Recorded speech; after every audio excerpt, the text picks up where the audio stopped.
ఈశ్వరుడు నోరిచ్చాడు కదని ఏది పడితే అది వాగేయకూడదు. అలానే ప్రజలు అధికారం ఇచ్చారు కదని ఏది పడితే అది చేసేయకూడదు.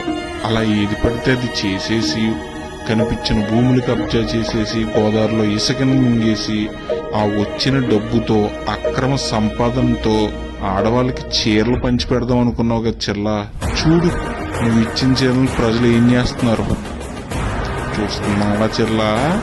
నువ్వు ఇచ్చిన నాచి రకం చీరలు, అది కూడా గోదారమ్మ గుండె ఘోషతో నువ్వు సంపాదించిన అక్రమ సంపాదనతో తీసుకున్న చీరల్ని మొహాన కొడుతున్నారు చూడు చెల్లా. అక్కడ జగన్ రెడ్డిని ఇక్కడ జగ్గిరెడ్డిని ఇంటికి పంపించేయడానికి ఆడపడుచులు కంకణం కట్టుకొని ఉన్నారు. ఇసుకను మింగేసి ఆ వచ్చిన డబ్బులతో ఓటుకి 2000 చొప్పున ఊరు వాడ పంచిపెడుతున్నావు కదా. ఆ 2000 తీసుకొని 2 ఓట్లని ఎంపీ ఓటు తెలుగుదేశంకి,